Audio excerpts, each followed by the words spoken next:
kati musajja wa Katonda ng'agamba kati ettendo tulimaliriza musajja wa Katonda ng'agamba zino donati za mukisa osobola okugulirako abaana nti yazifuseeko amafuta bazisabira bakyeko amafuta osegera yazifuseeko amafuta era donati ezo za mukisa osegera nongoofu kati era nga bazigula zaalinga wakati w'enkumi 4-2 kati kyesimanyi musajja wa Katonda oba yali alunda n'eminyonyi ntegeeza nkoko kubeera yagamba nti era alina n'enkoko naye nga enkoko esookerwako ya $5,000 mu n'enkoko nazo yazifuseeko amafuta size zino eza bulijjo mbw eri woogirya eriko omwoyo mutuukirivu nange bansoma Edward okuva ensambya zomanyi musajja wa Katonda we yagira shu kugoba mu diamonds kuveemu diamonds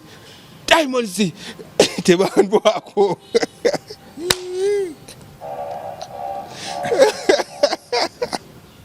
ugambye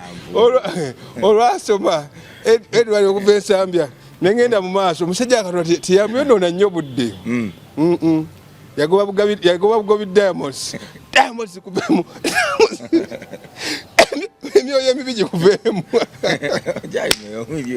yalaba osanga yalaba ekyomugo omanyi okugezaamu olwo bakasale tuddanga wano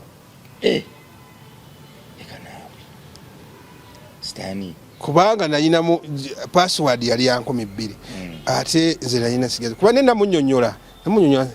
nti nsigazaamu 10 naye nange nandyagadde okunsabirako kuba mundaba embeera siisi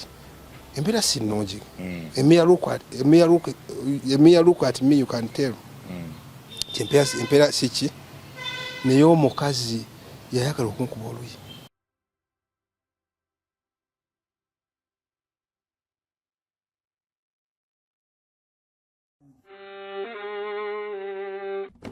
Sebo, nyabo, mwana wa Katonda wenna ali eyo. Eno yera Bongo Charity Foundation. Tukola art for charity.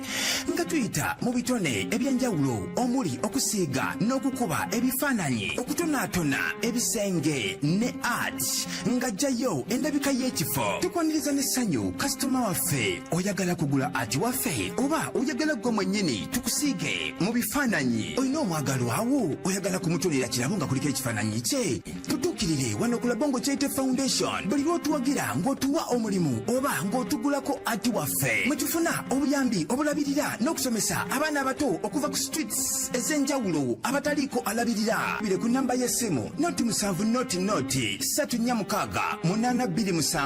Le Bongo Charity Foundation tukola art for charity. Come paint your legacy with us.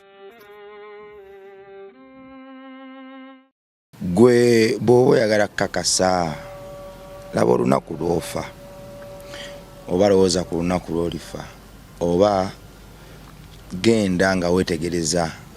embeera eba ku ntaana z'abannaffe abagenze banaaza afudde bamukuba obuwoowo bamupepeta abamu n'amakeesi ate nno gaba gazimba ebizimbe ku nsi naye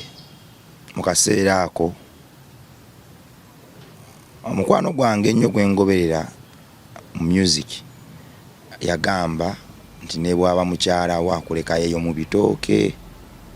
ne bwaba mwawo mwami gwosinga okwagala oba asinga okwagala ne bwaba mwami wo akuleka yeyo mu bitooke ne bwaba baana bo bakuleka yeyo mu bitooke naye Yesu yekka yajja ku ntaanaayo n'agamba nti Luyima nkwagala era nno yatambula naawe olugendo okutandikira awo paka yaba naawe emikwano ebyokwewunda byensi abamu baagala nnyo embwa ne bwebambwa tola nti embwa ebalroyo nnyo eri mukama waayo ne bwebambwa era ekulekayo mu bitooke naye Yesu yekka yajja ku ntaanaayo agamba munnaye nkwagala.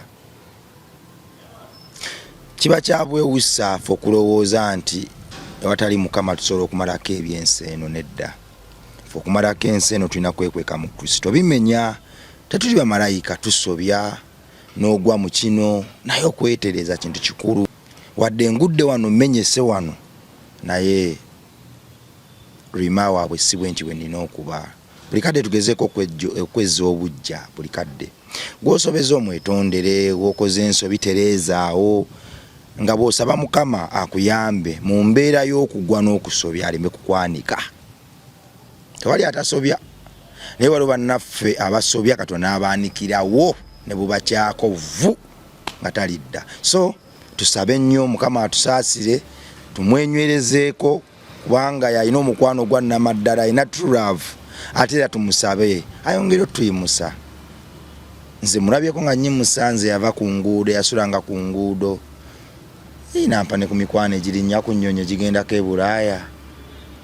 ne ngendako ewantu ne bagamba nti wuuyo mu mwaka tebaatuule nze yakombanga mu bigere okufuna emmere olina omugenjala ennuma naga nti sooka onkombe mu kigere nkuweeyo akamere olye kale nno Mukama munene era Mukama mukulu twagala nnyo Katonda tumwewe tutereeze amakubo gaffe ate twagala nnyo bannaffe naddala abaana abato kubanga ng'oyita mu kwagala omwana omuto oba ositudde eggwanga lye ery'enkya laba Onkyate Foundation tuli mu kuzimba ssomero lyaffe Kamengo ngwasobola otuwayo ekifaananyi okusiiga laba Onkyate Foundation awo wokka we tujja akasente ffe tetulina bazungu eddoboozi lyaffe si bwe lyatugamba tetwajja kuwandiikira amabaluwa abazungu wabula twasaba Mukama atuwe ekisa tusitule naffe tuwa abazungu tuyimuse abazungu naffe abazungu batuwandiikira amabaluwa tuyambe ku bazungu so laba Onkyate Foundation tusiga ebifaananyi bye biyimizawo foundation eno gwalina ekifaananyi kyonna eky'omwagalwawo kyosobola otutuwa nti mukusiigira osobola okituwa ne tuzimba essomero lyaffe abaana b'oku nguudo ba street kid mwe bagenda okusomera challenge eziri mu masomero gano ge tubali tutomeraga abantu abalala nnyingi abaana baffe obafuna bakulu abamu nga babisiwadde nnyo nnyo beetaaga kuddamu ne mubatokosa bubi nnyo kati amasomero gano kizibu bagumiikiriza so tufiiriddwa abaana bangi bw'omutwala mu ssomero n'atoloka n'atadda na ku foundation school fees ne bazirekayo ne bagendera ddala olw'embooko obutabategeera n'obutabakwata bulungi so olw'okuba baba emotionally baba balwadde emotionally kituufu ekyo baba balwadde emotionally they are emotionally healed beetaaga abantu era babategeera okubanyiganyiga so twagala zimba ssomero lyaffe Kamengo twamala okuzimba ebizimbe ne toilet n'ekiyungu kati twagala tuve wano tufule Kamengo active nga buli nsobi eri mu foundation ye Makinje tugigorodde so twagalayo essomero twagalayo chapo abaana bye banaasomera Katonda Bible n'okwongera okumwagala twagalayo akasaawe ne basketball court twagala kukole Kamengo gaba amatiribona g'okunsi enjiri esooka efubutukaawo tuzaale ba pastor tuzaale ba intercessor ababuulira enjiri bonna basibuke Kamengo bakomye bali ensi tetusobola kikola nga tuli fekka gwalina ekifaananyi ky'omwagalwawo olw'okuba nti source of income eririraayebo gye tulinayo koso kituwa olw'akasente akavaamu ne tukasindika ne kazimba ne kagula amatafaali e Kamengo amabaati seminti n'okusasula abazimbi wabula naawe abadde yeegomba laba Onkyate Foundation ng'ogamba mwana wange wadde tafa ku luguudo naye yandizeeko ku mu foundation eno yandiza nayiga ebyemikono kompyuta kamera okuba ebifaananyi okutunga okwokya ebyuma okubumba ensuwa n'ebirala osobola okusasula membership fee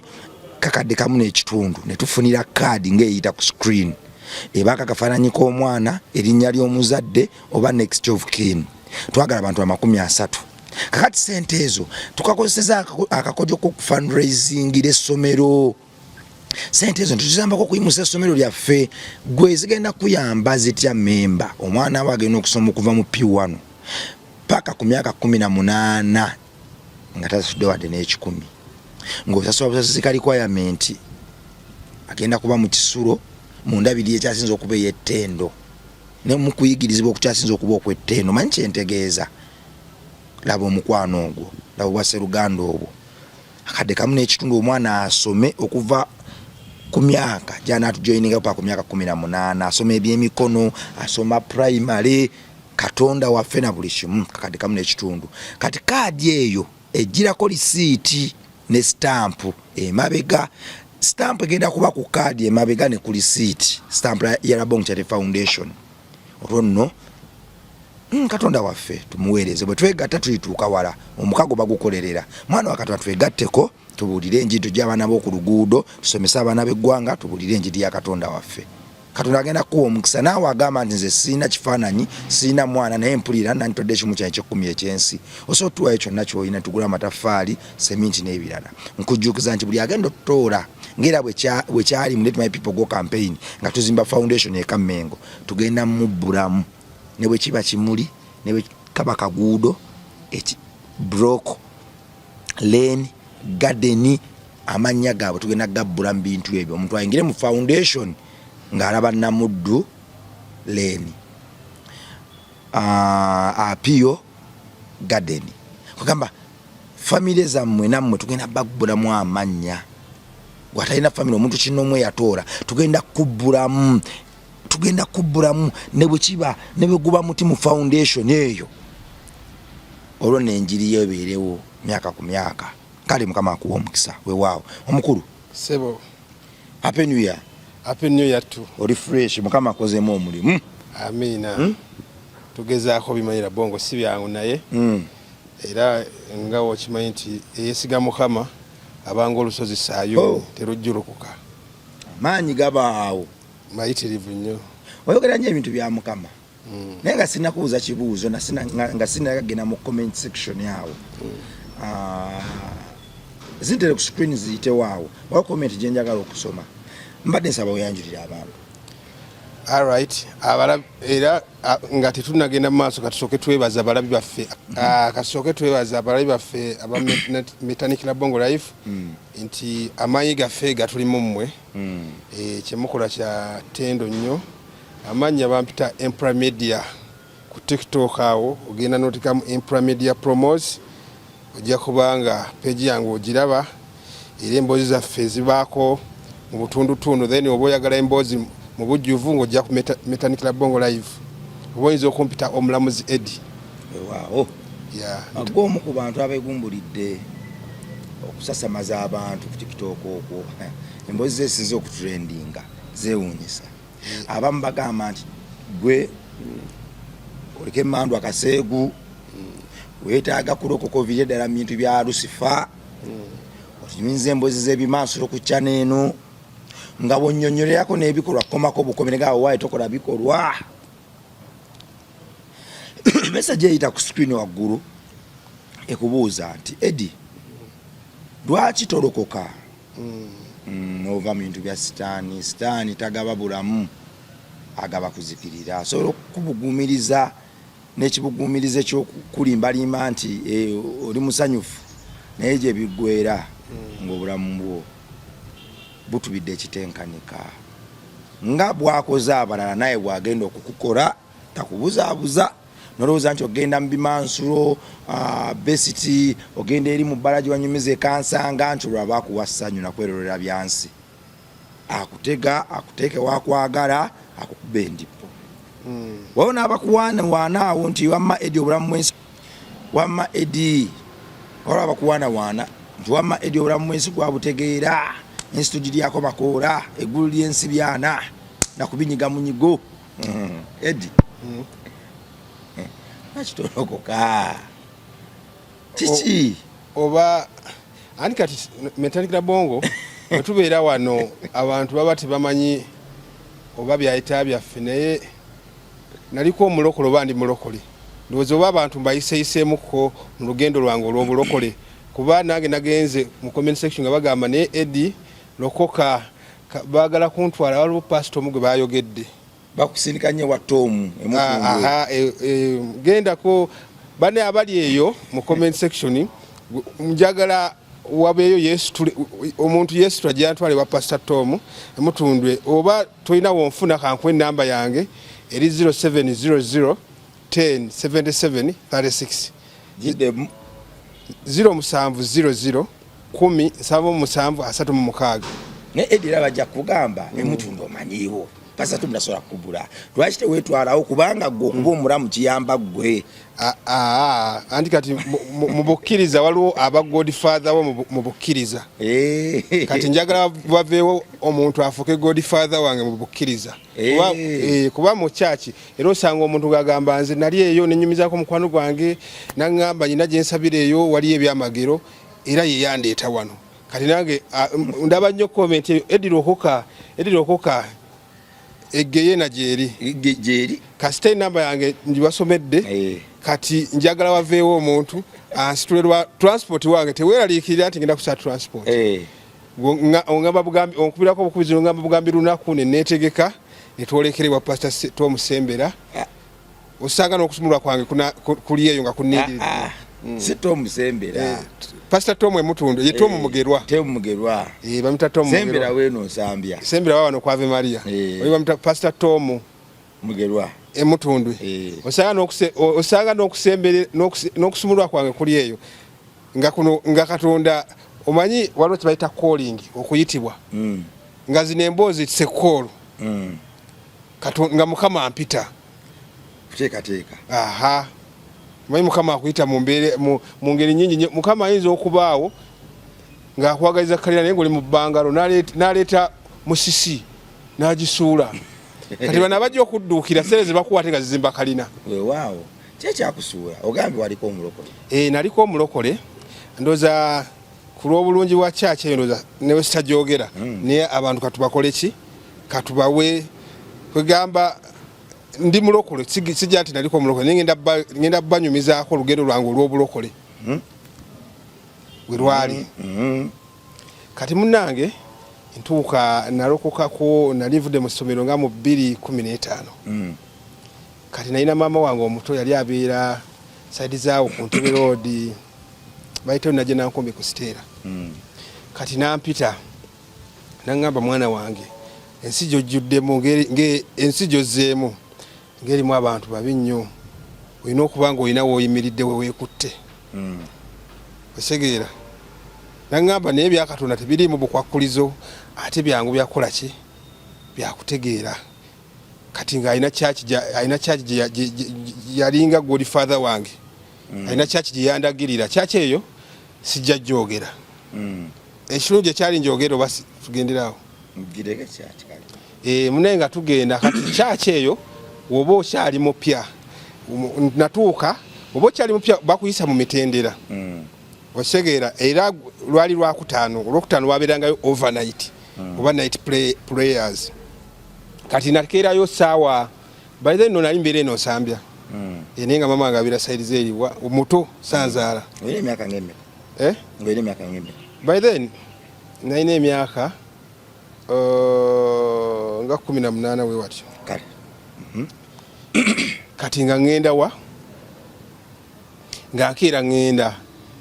era nayitirawo nga ndagirira kuba kyaki we yali abeera ne kyaki we yali eri tewaali wala nnyo lozera walinga okuva wali emakindye mu center round wali ne wano ku gundi ku Landstar ziyinza obutawera mayiro mu kitundu like n'obutawera mayiro nga ku Landstar naye nga ntuukayo kati otuukayo jukira abapya mwino okusooka waliwo kiraasi musooka kusoma abapya kati nga ntuukayo nga tutuuka mu kiraasi of course baba bangi abapya sijjaga nti naliyonzekka kati munnaye we tutuuka nga olina ogula ekitabo ne peeni nga tusooka kati nga musooka mu kitabo bakuyisaamu of course bakuyisaamu kuba kwenenya nga bakuyisaamu omuntu bagamba nti ebibyo ebivuvanyizibwako kuva nga olina emyaka 5 osegeera okuva ebibyo wakola nga olina emyaka 5 biba kuggwe osegeera omuntu atandika okubalibwa nti akoze ekibi nga wezize emyaka egi 5 kati nga of course waliwo ebibyo ebirijjeno kati ngaokubba oyinza okuba nga tebamenya banka naye of course wabba sukaali kunawo kuba kubba kati ebibyo bibi nga bakwisa kakati munnaye waliwo omukyala yali mukazi nga alabika bulungi Cavicious brown lady tall kati ekibi tuba tukyali awo twenenya ebibi ate nensobezaawo.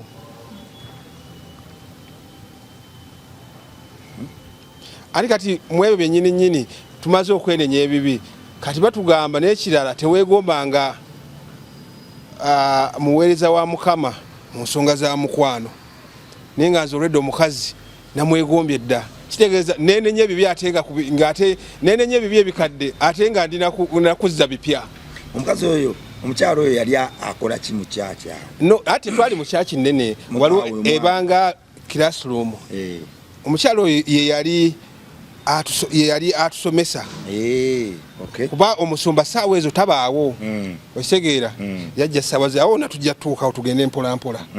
Kati munnaye ekyo ekibi kati of course waliwo ebibi ebirijje no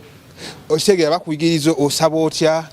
Okitegeera ebyawandiikibwa n'ebibanga ebyawandiikibwa kati ne nkugambye nali nenyenye ebibi biri ebyemabega okuva ku myaka 5 ate nensobezaawo kugambye ekikazi oli kisijja kiyita kikazi oli omusomesa waffe yali mukyala naye nga mukyala mweru ali brown muwanvu ali kavicious alabika bulungi nnyo. Okitegeera kati nga nze namwegombye dda simanyi oba yalaba nze nga oba mwoyo mutukuvu yamugamba nze amwegombye. Okitegeera kati agenda okugamba nti nno toweegombanga muweereza wa Mukama mu nsonga za mukwano. Kati ate nze yayogera leeti.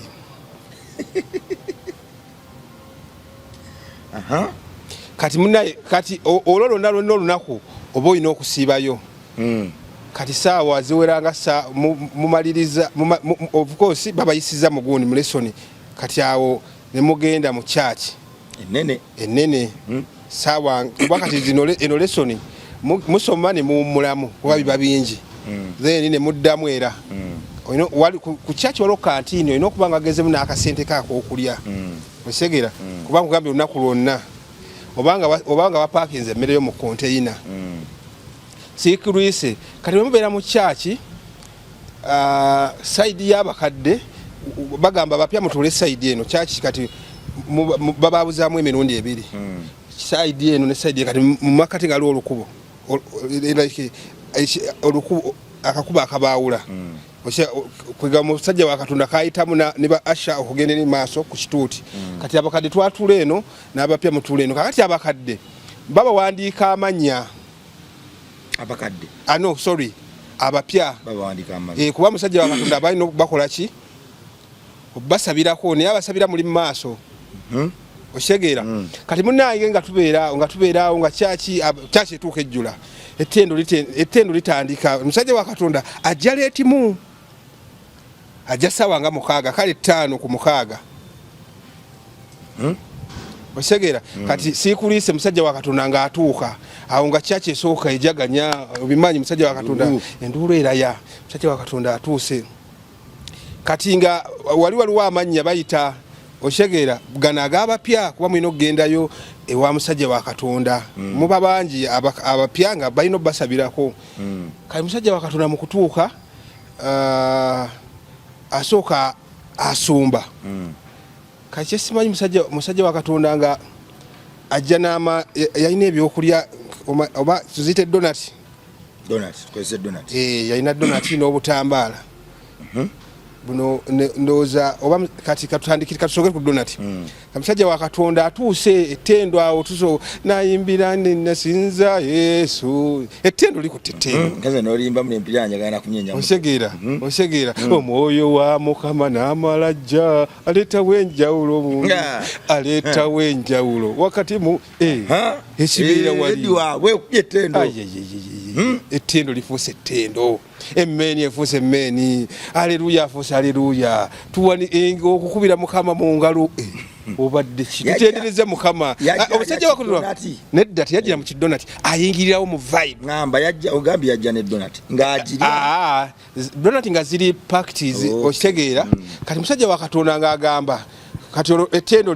tulimaliriza musajja wa Katonda ng'agamba zino donati za mukisa osobola okugulirako abaana n'otwa nti yazifuseeko amafuta. Bazisabira baseeko amafuta. Osegera yazifuseeko amafuta era donati ezo za mukisa. okitegera nongoofu kati era nga bazigula zaalinga wakati w'enkumi 4-2 kisinzira ku sayizi okitegeera kati musajja wa Katonda nga ayina n'obutambaala nga naera akatambaala ka mafuta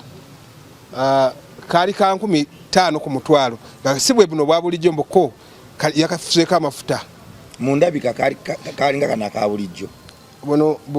sijja buyita buno obw'emweso naye kati nga kaba buno obw'2,000 bwe buba plain buno bwe tukozesa buli buno normal ankies otegeera naye nga ye agamba kanjawulo kaliko amafuta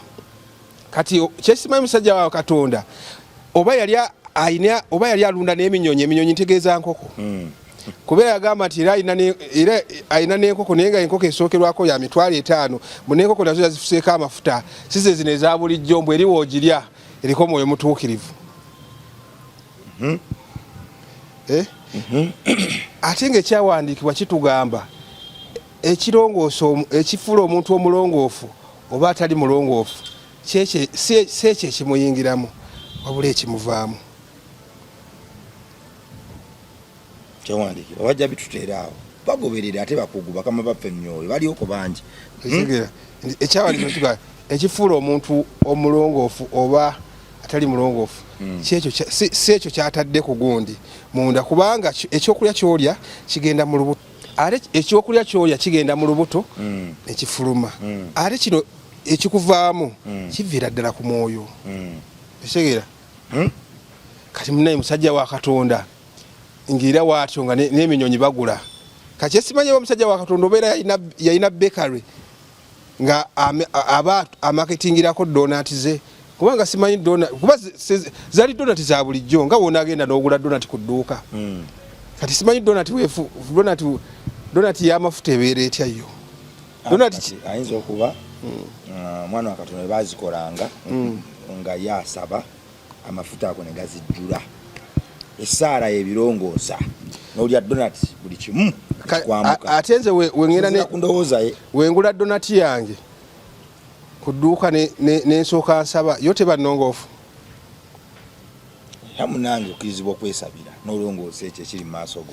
anyway sizze kujajinga kyaki eyo naye mbalaga lugendo lwange lwa bulokole nti olunaku lunasooka sadduka mu buloko kwegamba nasigala nja Katonda wange kale ekyanzija mu kyaki tugende mu maaso tukitwale ekyo ekyanzija mu kyaki nesigala nga Katonda wange mwagala era mumanyi nengamba kyaki okusinga okujjayo ebikolimo kansooke nze esonyiweemu paka wenafuna kyaki nga byebuulira mbitegeera sikubulisa munnaye kati awo kati eyo session ewedde eyogula donati musajja wa Katonda amaze okiyisa omusajja wa Katonda kati musajja wa Katonda batandika okusaba ali wali mu maaso metanikira bongo oba luyima saamu okuva emakinde ogenda mu maaso nemetanikira bongo mu Bible mulimu kale awo tugenda tuuka kasoke babulire session eno kati nga basoma kati nga basooka basoma omukazi yali ava muyenga omukazi oyo nga alina kiplasta muno maybe nga tasobola kukyuka waati okitegeera ng'ensingo waba akyuka omubiri gwonna gulina okukyukirako nga zino movable joint za muno zeekaaka nga woolaba nga nti woba oyagala okutunula eri olina kukyuka wenna omubiri gwonna gulina kyukirako kati omukazi gwe basoma ne balyoka baddako nze kati oba n'amatovu okuva emuyenga n'ayingirawo netandikira bongo mu kyaki essala gye bawa omwavu si gye bawa omugagga jjukira nze nali nva nsambya kale ne basoma katumuwa erinnya erya namatovu namatovu okuva emuyenga omukazi oyo maybe oba yali atambula ku teros n'aserera n'agwa then yali awunyera namu yali akutte n'omuggo okitegeera n'atuuka wali era omuntu wa ssente tabula essala gye baamuwa tambula amawanga ofune kwegamba omukisa ogutaliiko buyinike okuva mu Maserengeta mu Mambuka ofune sente nga ze baawa Abraham zibere nnyingi nnyo nga emunyenye ezeetimbye ku ggulu okitegeera engalo zo ensawo yo eremenga kubulwa ekyagi kyo kijjulenga emmere buli kaseera gwobeerenga mu kyengera muganda wange mwoyo yakka ayogeza pasita mwoyo abaawo yaba ayogera ebiseera ebyo oli omuntu aba avudde ennyonyi zifuula obugaali otambule ensi amawanga otambule amawanga kwegamba gwe kenyini ofuuke mawanga omanyi kitegeeza otambula amawanga gonna gwe kenyini ofuuka mawanga nange esaala eyo njitwala ate nginyweza kitegeeza amawanga olomasi we nooba ogamazeeyo kati sikulwise kuba kati sitole eri kunze nange bansoma Edward okuva ensambya zoba musajja Katonda we yagira shu kugoba mu diamonds kuveemu diamonds tebandwako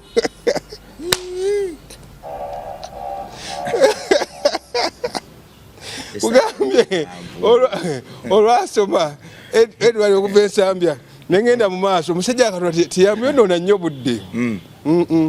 yagoba bugobi diamonds kuveemu emyoyo emibi gikuveemu yalaba osanga yalaba ekyomugo nagamba ono ekimubonyabonya si bingi diamond eno kabimugomu agenda atereera osanga gwe ate byeyasabira oli byonna wabiyina osegeera ogenda kubiba nze musajja wa Katonda teyamala budde teyamalirako nnyo budde yagamba bugambi diamond zimuveemu fire omulala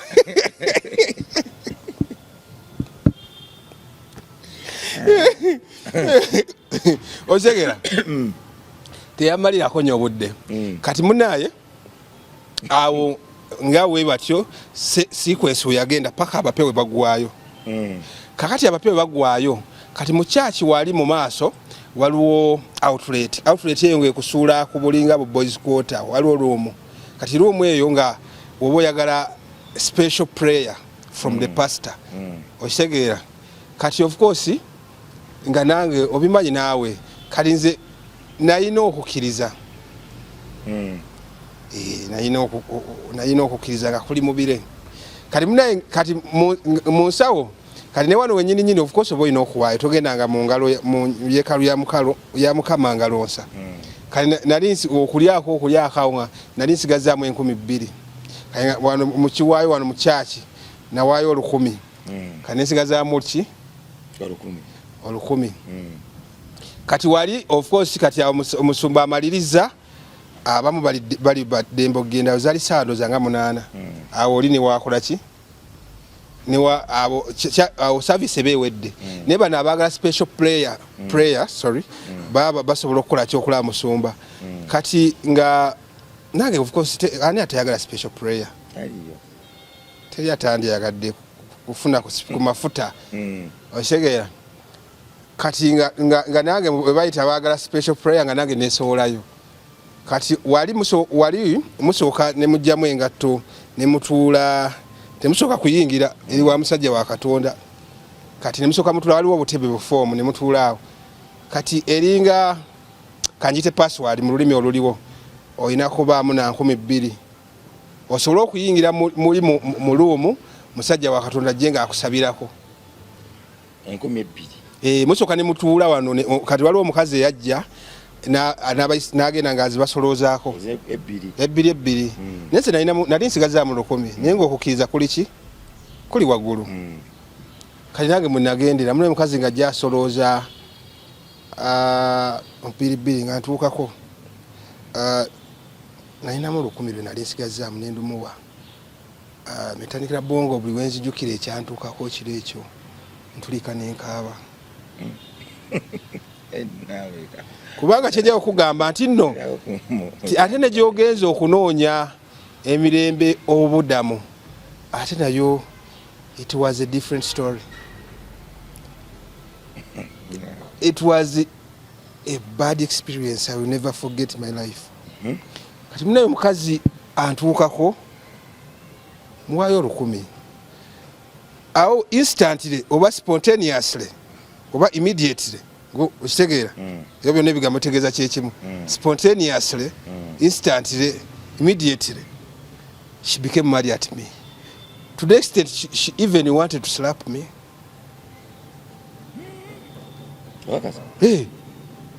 Omanyi okugeza modo bakasale tutanga wano kubanga nayinamu password yali ya 200 ate nze nayina sigaza kuba nenda munnyonnyola nti nsigazaamu 100 naye nange nandyagadde okunsabirako kuba mundaba embeera si nnungi. Emia look at me you can tell empeera siki naye omukazi yayagala okunkuba oluyi. Mukyaki wano balangiriranga nti ayagala omukisa pasito okukusabirako wano nwanu olina kubaamu n2,000. Tebalangirira. Ani yazirangirira ezo? Tutuuse wali bagambanga oba oyagala okulaba special prayer okusabirako special prayer bagita special prayer ne batulaga outlet etutwala wali kati awo mukutuuka awo naye nga omukazi bagambirawo 2,000 wano naye kati of course nze nalinamu 1,000 nga I thought I could explain ne bantegeera okitegeera kati omukazi munnange naye saagala nkulimbe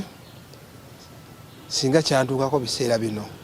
omukazi yo nange I would retaliate saagala nkulimbe naye wamupye ngumi naye siyandi mukubye ngumi naye I think we could exchange words. It would be a verbal war. Agadde okukuba oluyi. Agadde okunkuba oluyi ate olukumi lwange alotutte. Kale singa yaŋŋamba nti ziba 2,000 va wano. It would make I think much more sense. Naye ate 1,000 olututte. Ate then onviiriddeyo. Teyali okuddiza 1,000. I think the correct thing would be nziriza 1,000 lwange oŋŋambe nedda wonaaweza 2,000 nadde obagenda mu kyaki obagenda wali kuba abantu bali bakyaliwo oyiteeyitemu oba nnyonnyole kuba mu kyaki abantu bayambagana mubaamu abayisobola okitegeera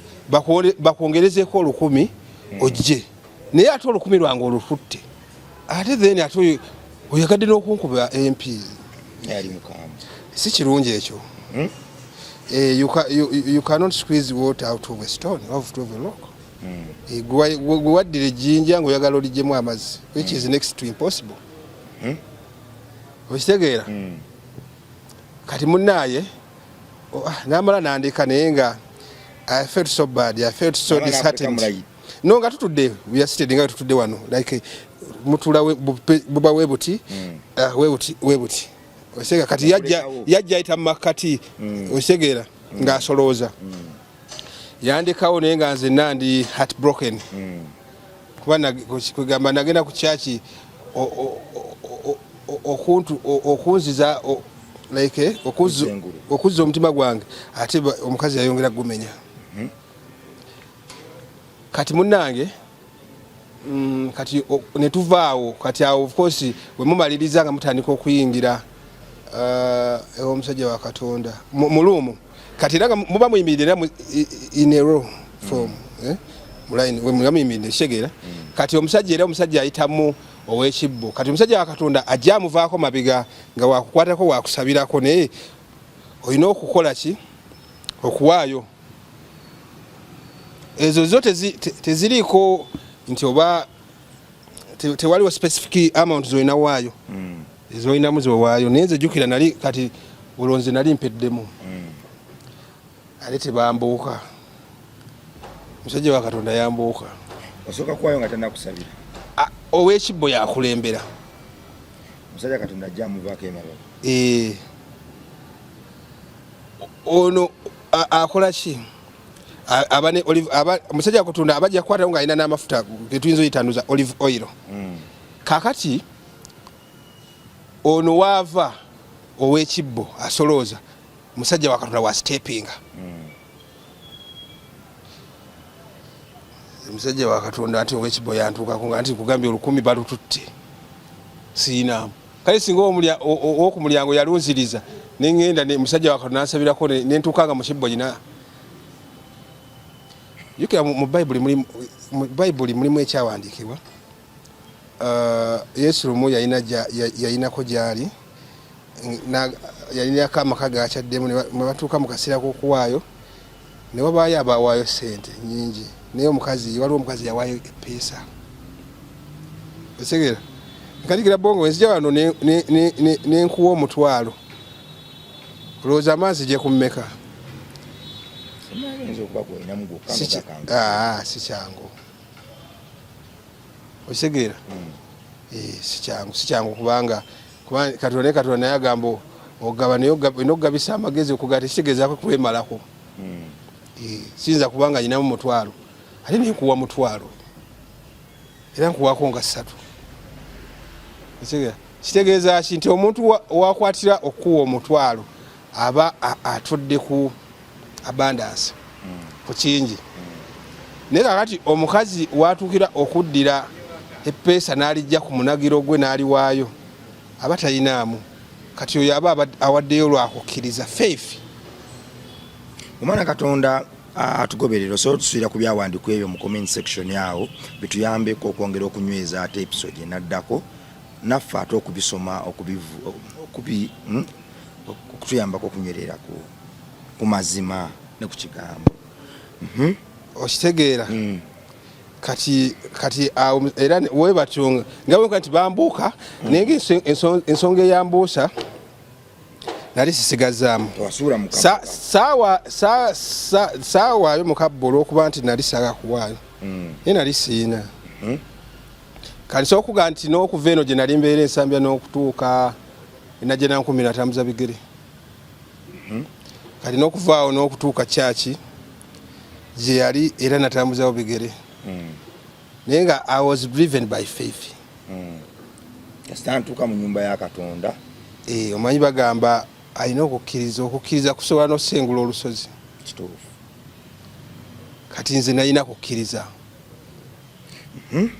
kati munnaaye weewatyo nga musajja wa Katonda aba kwegamba saatwala nabudde kutunuulira balala oba sinza gamba nti mwabo mwalimu n'abalala abatawaayo ne bababuuka cause nawulira nga atasaana kwegamba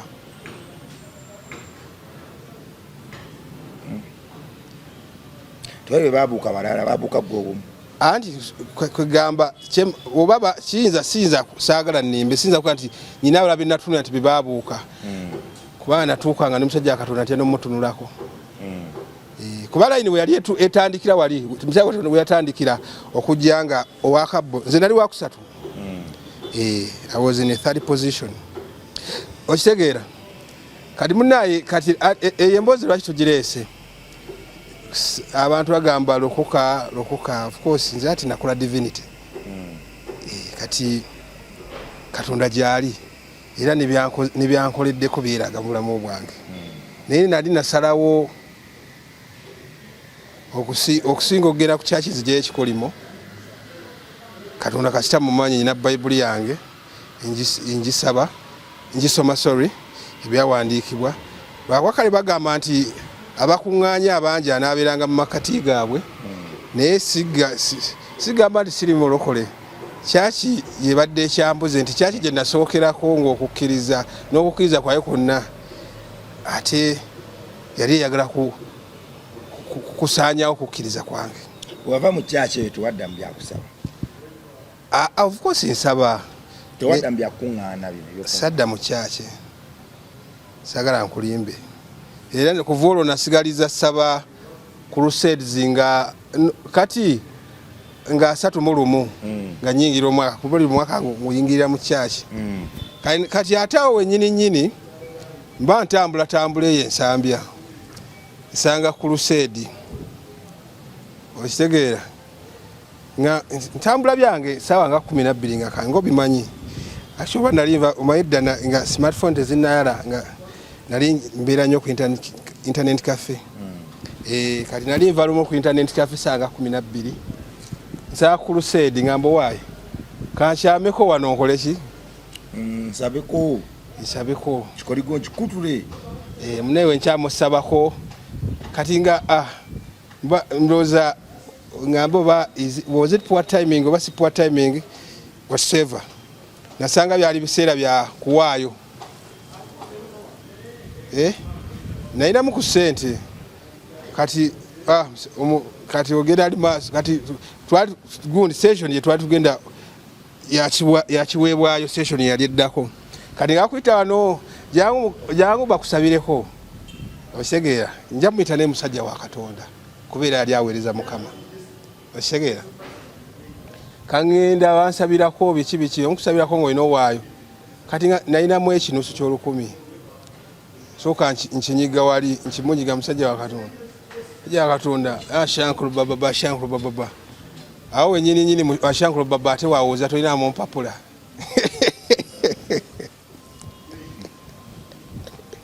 Ojegede najja ekinusu kyali kya 10 musajja wa Katonda galimu ashankulu baba amafuta gamulinye moyo mtu atazo okwogera mu nnimi ate awo wenyini mu nnimi wawoleza toina mu mpapula nembwa muzaato sina mu mpapula sigaza mulwasa oshegera kali kiki kyengezako gamba abantu nti eno tubadde tuddamu bana abantu abagamba mu comment section eddi ogenda kuzikirira tambula mukungu jogende wa Pastor Tom Mugerwa ewa emutundwe oshegera kati njagala ali eyo kuba waliwo abatugamba bagoberera emboozi zaffe ku 0700 10 osobola okuweereza WhatsApp oba okukuba twesitule bulambalamba paka mutundwe ewa Pastor Tom Mugerwa naye kiraba kyetaagisa mboozi eno ekyandeetera okusebengerera kugwa mu by'okuŋŋaana newe naba nti nno ekibiina kikuŋŋaanye ngamba kyaki era emboozi njaggibawa kubanze ndi musajja mukkiriza ayagala nnyo Katonda wange ate ne byankoleddeko biri evident byeraga ku nkomerero y'omwaka Crusade za 3 zijjula ebisaawe bikuba naye ate bw'ogenda mu makyaki munaku enjereere ng'ate makalu nogaba n'abantu abasaba mu mwaka guggwako ate babulirawa so ndowooza abantu bangi balina endowooza nga ey'omukulu ono gy'alina nti kanzikazi kusaba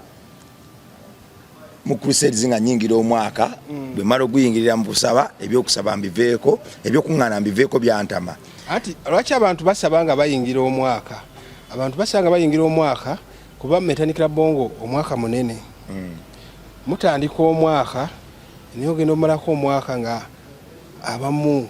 abali so close joli tokyabalabako bagenze naye nga ali Katonda tebalina kibaamuwa ng'oluusi bo baali bakusinga n'okukuŋŋaana osegeera kati gwe n'otuuka buli n'ogamba nzaani kyova olaba abantu basaba nga bamalako omwaka nga beebaza Katonda bakubamu obulamu mu ttooki yaabwe obubenje bussa abantu nti n'okulonda okwakwago nti omuntu aba alina wuwe oba mu dduuka lye talina mu mivuyo astray bullet essasi ne limulumbayo ne limutta kati ebyo byonna Mukama n'akola ki n'abikuwonya kati abantu basaba nga bamalako omwaka nga beebaza Mukama okubateekako obukuumi okumalako omwaka era ne bamusaba obukuumi bw'abataddeko omwaka gwe bayiseemu bweyongere ne muguno omwaka omupya oluusi ne byaba batuuseeko mu bulamu omanyi omwaka gwatutandika twesuubiza n'osanga oli mu butuufu bambi nga byonna bye yeesuubiza Mukama amuviiriddeyo byonna abituuseeko toba mugezi nnyo kyenjagala mmenyewo bw'omuntu Katonda wakubulesinga byonna byewaga nti Mukama guno omwaka njagala ngule poloti nzimbe bizinesi ebe ng'eyimiridde gwe toddeyo nolowooza oli mugezi nnyo nti ate bali abatabituuseeko bajega ekyo kimenyewo kati gwoba kyogamba gwe oba okolera mu bwengula bano gye batakolera oba gwe abasinga okufuna ssente just Mukama baakutaddeko kisa ate toduwulira bali abatalina bifuna kuba nawe waliko nga tonna bifuna the mere fact nti no waliko nga tonna bifuna bifunye kitegeeza ne bano bennyini bajja kukola ki kye kiringa okuduwulira omufu ate naye kennyini abaddeko mulamu kati kitegeera kati ate n'omuduwulira ate kitegeeza naye yaliko omulamu era naawe nga woli omulamu kijakira ku makya naawe kaggwemu. Abantu bano abakuŋŋaana abasumba ate bebatakkiririzaamu olw'enjiri yaabwe nga 31 otuulira amakyaki gaabwe nga matinitini naye nga tegajjudde kyokka bateeka crusades nga 31 ate ebisaawe bategeka bijjula. Abantu abo ate kyekibabangula ogenda mu maaso g'abasumba abo era sitiiru nga 31 ngenda kuŋŋaana nabo naye 31 kasiteggwa sijja genda mu makyaki gaabwe. Logiki abaawa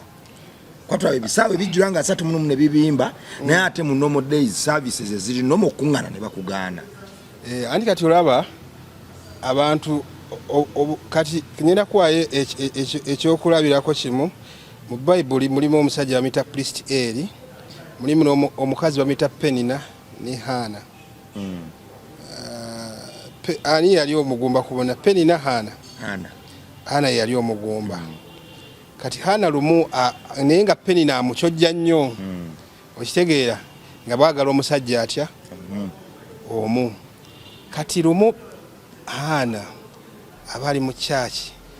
nga omutima gwe gunyikidde kuba kati Hana yali nga yagendanga ewa musajja wa Katonda priest Eri n'amusabira naye nga byamusabira tebituukirira. Omwana akyakoze eki? Omwana akyabuze. Kati lumu Hana anyikira mu kusaba yemenya eri mu maaso ga Mukama. Kati priest Eri amusanga nga nebyayogera waliwo kyebayita mimicking. Nebyayogera tebivaayo. Kati amugambo gyotya mu yeekaalu ya Mukama gw'otamidde. Okitegeera essaala eyo yakola ki? Yawulirwa era mu kuzaala yazaala nnabbi Samwero. Kati kitegeeza ki? Nti abantu abamu essaala zaabwe lwaki teziwulirwa? Atuuka nga yagenda mu kyaki n'abanga ye takyatendereza na Katonda ng'ate nga atendereza musajja wa Katonda. Tubadde wano lwaki abantu abagenda mu bisaawe ne bijjula nga 31 kyekibawagula togaana ogenda okuŋŋaana kubanga bawa ensonga z'owadde naye ate nga 31 ne bagenda ne bakola ki? Kamba awo ekibuuzo nkifreezi nze bulungi. Anti of course ate ekibuuzo era nkikuzeemu. Ebisaawe bijjula naye ate kyaki tezijjula. Anti nkugambye anti linda mwaka kangendeyo mwaka guno. Ebisaawe bijjula nebijjula ddi ng'omwaka guggwako kyekiri kyenkuzeemu. Kangendeyo nsabeyo omwaka olunaku luno lumu nti sijja biddamu. Kangende nsabeyo omwaka gumu neebaze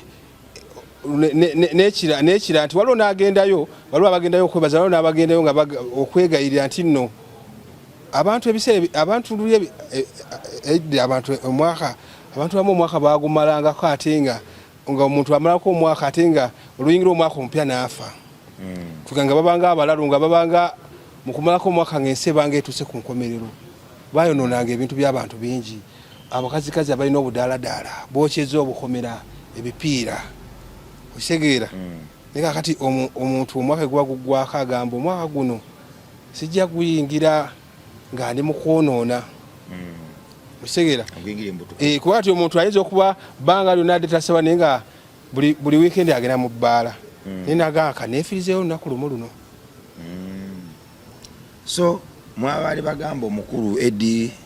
ekimansiro nga kimumazeewo lwaki takola kino noza bannyonnyola olugero lwe naye ekyendabye kiri kimu nti abakkiriza bangi nnyo bali awo mu bbanga banoonya basumba basobola bawummuza olw'ebikolwa ebyakoleddwa abasumba abamu oba abalala. So noza tubasabire nnyo naffe abasumba naawe omusumba ali eyo ddala ddala okwongera okwekuba mu ttooki endiga zino ezisaasaana bwe zinaagenda mu ggeyeena nga gwe wavaako okusaasaana kwazo ne bw'olifiira mu mafuta oba ne bw'oliwumulira mu mafuta tekiikulondoole era teriba enkwasa erikutwala mu ggeyeena. So nze nzikiriza nti Katonda atumanyi era naatumanyi tuli baana b'abantu era asuubira okwonoona naye tugezeeko okutereeza kyo kinnatandikiddeko nti tugezeeko okwekumaakuma ne bwe tugwa tuyimuke tuddemu tuweereze kuba tulizi malayika naye kiruma bannaffe okukyawa kyaki nga ddala gwaviiriddeko ensonga lwaki bakyaye ekyaki.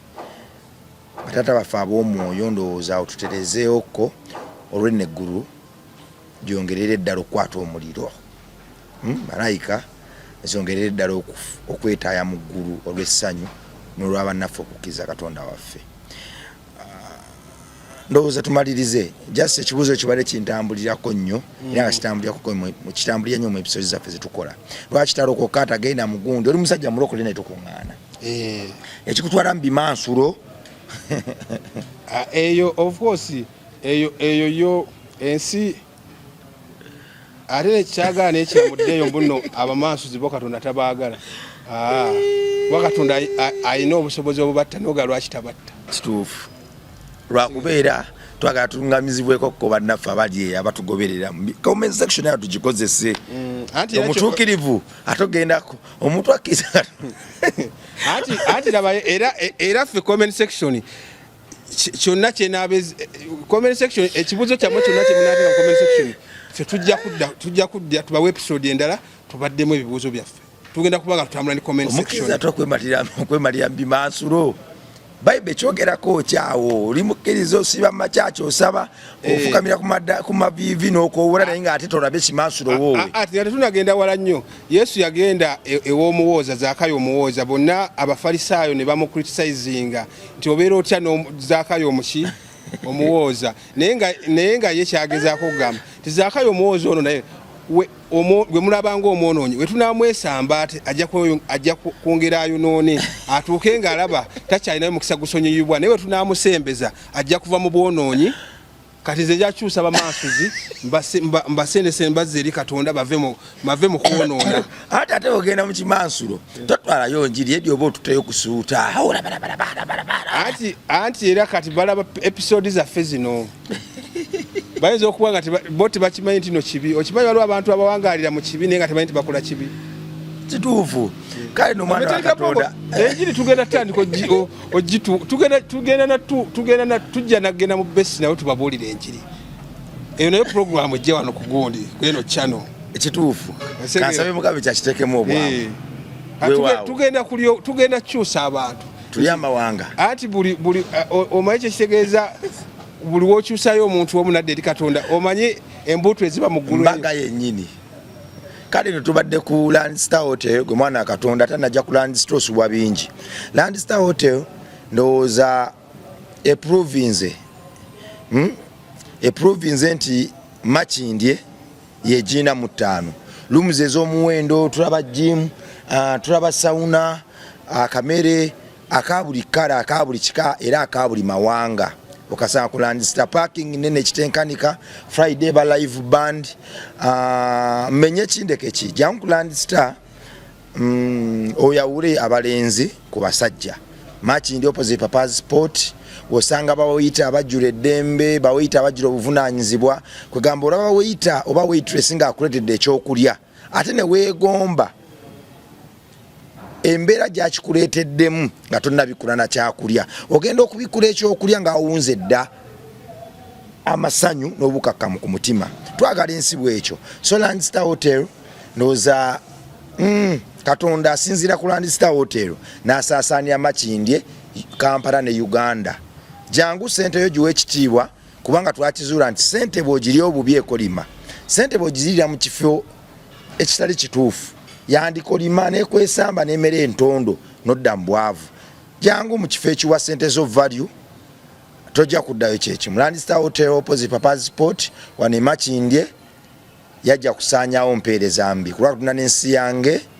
eri tugambe nti beeraba weewaawo.